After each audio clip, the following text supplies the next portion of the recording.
Alright, welcome back. This is Michael at right now ang pag-uusapan naman natin the importance of note-taking. So dito sa ating mga courses, every course na na-take ninyo ay required kayo na mag-note-taking. No? From this moment, bago tayo magsimula sa ating mga topics, I highly encourage na mag-note-taking kayo. Kasi napaka useful sa inyong pagre-review. No? At lalo na sa exam. Kung magte-take kayo ng exam, kasi hindi naman advisable na kung ano yung nasa memory lang natin. Kasi kung ang edad natin medyo bata pa, matalas pa yung memory. Pero kapag medyo nagkakaedad na, or yung iba ay nakakasuffer na ng memory loss, no, yung slight memory loss. So hindi siya nagiging effective pagka yung ating natutunan nakakalimutan natin. Okay? So magiging effective lang ang review kung meron tayong notes. Okay? So yung yung galing sa memory, kung ano lang yung narinig natin, nakita natin, yun ang ating source. So hindi siya ganoon ka-effective. Okay? So tuturuan ko kayo kung paano ako nagte-take ng notes, at simple lang naman, hindi naman mahirap yun, at pwede kong dalhin kahit saan yung aking notes. So ituturo ko sa inyo kung paano. So open ko lang muna. I think yung siguro itong aking Word. So kung kayo ay nasa computer, nasa laptop or desktop, best ito, no, na pwede nyo gawin. O kung kayo ay nasa cellphone, pwede rin naman sa cellphone nyo gawin. Kaya lang, involved kasi dito sa atin sa Learn Computer Today ang pagpo-program, yung actual programming, actual coding. So hindi advisable na cellphone ang gamitin niyo. Pwede siya sa mga topics na walang coding, like software engineering at yung iba pa, no? So pwedeng sa cellphone lang, o kaya yung mga videos natin sa YouTube, sa Facebook, yung mga updates natin, pwede yon sa cellphone. Pero kapag dating sa coding at sa mga mahalagang parts ng ating courses, dapat nagte-take note kayo, no? Alright, so paano ko ginagawa ang aking note taking? So simple lang, una ang nilalagay ko dito ay kung ano yung career path na inaaral ko. Like halimbawa, kung halimbawa ako ay naka-enroll sa full stack web development, so type mo lang dyan, yan, and then anong kasunod niya is yung course. Ano yung course na tinake mo? Let's say Laravel, no? Laravel 1. Kasi may series naman tayo nito, Laravel 1, Laravel 2, Laravel 3. Hindi siya version, ha, siya yung mga parts. Kasi napakahalaga ng project sa atin. So kaya may mga parts siya, kagaya ng ating JavaScript, meron siyang 3 parts, no? At yung iba natin na mga projects, may mga parts sila, no? So para makita natin kung nag-i-improve ba yung ating mga natutunan. So yan yung pangalawa, yung course Laravel 1, let's say. Hindi, gawin nating mas actual. So sige, punta lang muna tayo sa ating website. So inopen ko naman. So dito tayo sa aking getting started with web development. So makikita nyo dito sa left side. No? So piliin ko lang itong what is web development. Ito na, nag-open na. Then ko lang siya, no? I-full screen ko. Ngayon may technique dito na ginagawa para, ko muna yung aking bloody. Yun. Kasi may gusto akong isulat sa screen. Pero kasing technique na para habang nagta-type ka, nakakapanood ka. So yung ganito yung ginagawa ko. Teka lang. Yan na nga. Iyan muna natin. Naka full screen. So welcome na sa ating first topic. Okay, so i-close ko lang muna to. And then dito sa kabila. Practical approach, no, na ano ba yung web development. So yan. So makikita nyo nasa right side yung aking video. And then yung notes ko nasa kaliwa. 'Di ba? Ayan. So dito ang course na ito ay Getting Started with Web Development. So sige, close muna natin. So baguhin ko lang tong part na to. Getting started with web development.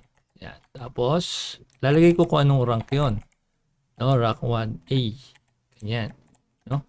Tapos, title, what is web development? So, let's say, pinlay natin siya. So, isa sa mga reminder ko sa mga students, huwag mag-skip ng topic. Kasi hindi tayo kagaya sa YouTube na nagpaparami lang ng views o kaya yung ibang ginagawa ng iba na pinapaganda yung course, nagdadaldal ng dadaldal. Dito sa atin, may daldalan din pero hindi kailangan na mabulaklak, napakarami sinasabi, paligwi-ligwi. Direct to the point tayo agad. So, samahan niyo ako na so malakas yata yung volume niyan. So, i-forward ko lang for the sake of our demo. Ayan. So, makikita nyo dito, meron akong binigay na definition. Ayan. What is web development? So, dito, pwede nyong kopyahin yung nakasulat na yan. So, maaaring isipin nyo nakakatamad. Nakakatamad yan kung kopyahin. Well, napakaraming benefits yan. Unang-una, masasanay kayo mag-type. At habang nagta-type kayo, let's try, no? Yung iba, inaano lang yan, ini-screenshot, kaso wala yun, hindi mo mare-remember yun, no? So, siguro, ang ginagawa ko, nilalagay ko ng ganito, yan, tapos web development, also known as, website development, refers to the task.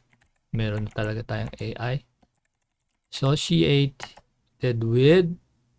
Ayan. So, dito mapansin nyo, medyo mabagal mag-type, di ba? Lalo na pag bago kang nagta-type pa lang, hindi mo pa alam yung tinatawag nating yung style sa pagta-type, no? Nakalimutan ko na naman yung term. Type, nga ba yun? Typing from the memory. Meron yung merong ibig sabihin yan memory muscle, touch typing, yun. Pag hindi ka masyadong mahusay sa touch typing, so medyo mabagal talaga, katulad dito nakikita nyo. At isa pa, ang advantage nito ay nagiging tama ang ating spelling. Tama, no? So, pag nakikita mo yung letters, so, ang makikita mo ay yung correct spelling, tapos grammar.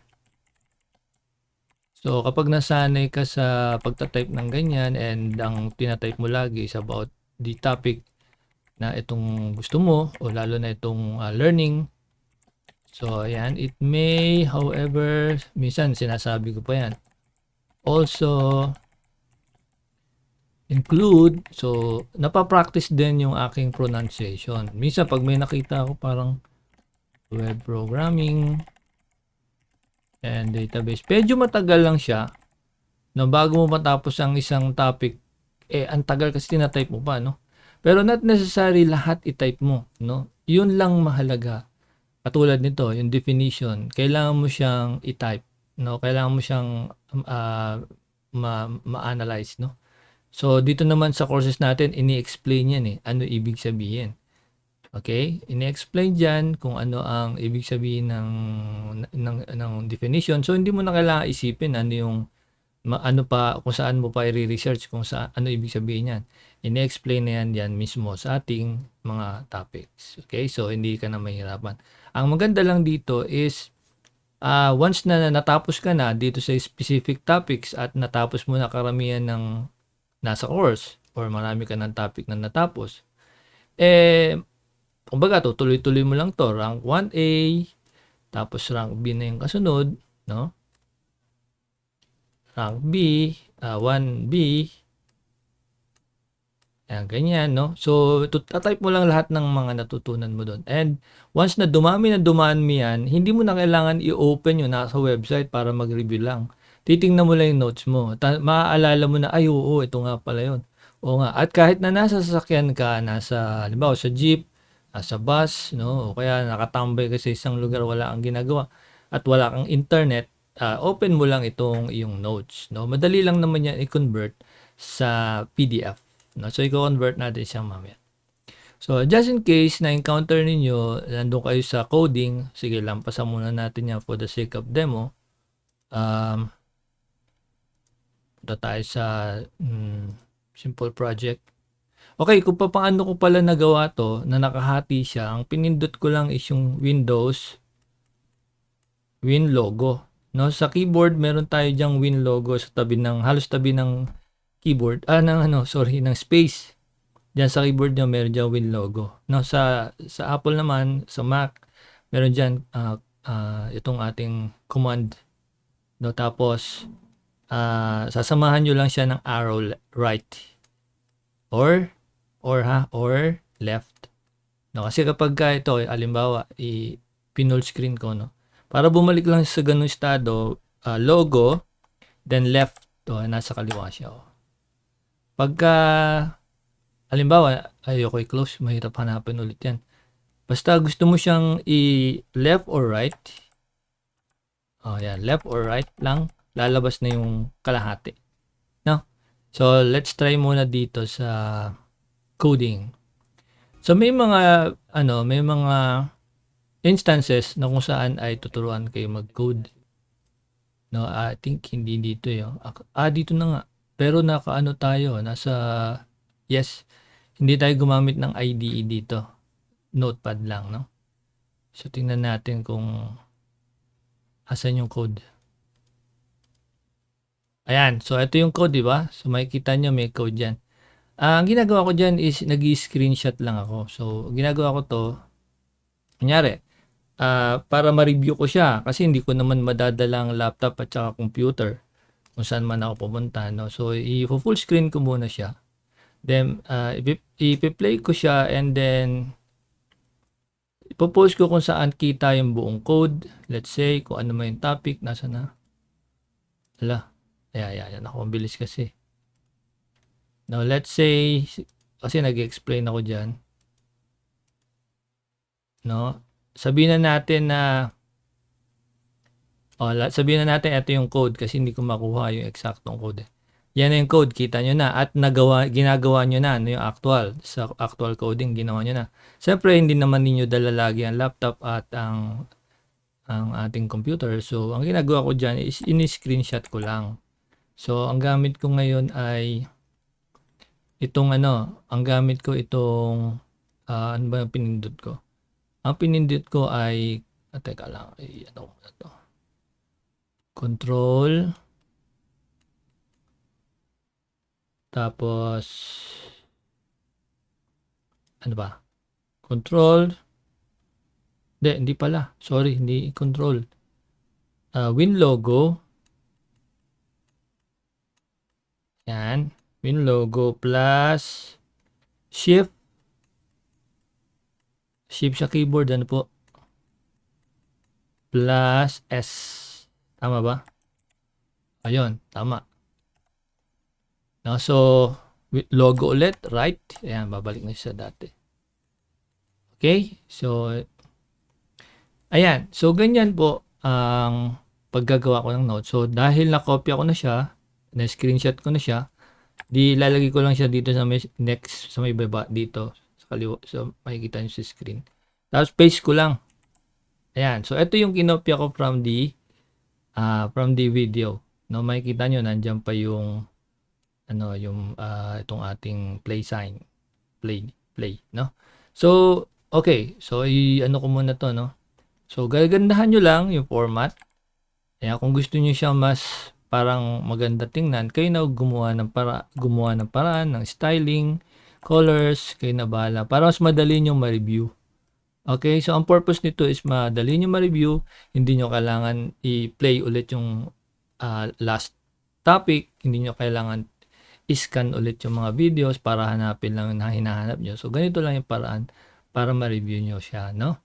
And maganda yung style to, lalo na pagdating nyo sa exam, written exam, online exam, o kaya actual coding problem, or kung ano man. Dito, ay pwede nyo makita yung sagot. no? Kung ano ang tanong, makikita nyo dito ang sagot. Pero I highly encourage you na during exam, kumare, nag-review na kayo. Mas maganda na re-refresh yung mind nyo na, ay, ito nga yun, ito nga. Tapos test nyo yung sarili nyo kung naaalala nyo ba. So, ang purpose ng exam is to know if tama ba sagot nyo, and then, kung naaalala nyo ba, no? So, kapag mali ang sagot nyo, ibig sabihin, kailangan tingnan nyo ulit, reviewin nyo yung, yung inyong mga natutunan.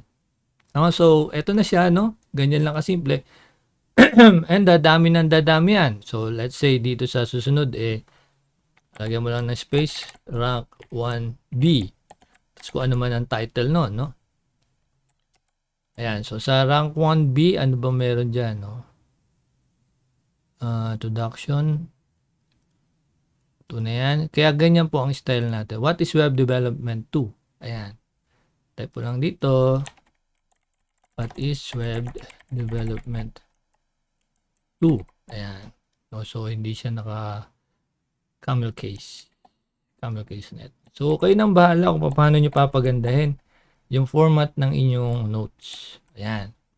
So, let's say na lagyan nyo na rin yan para ma-save nyo siya at sa inyong cellphone o kaya kahit saan man, click nyo lang yung file kung kayo ay nasa Windows, itong ating Microsoft Office.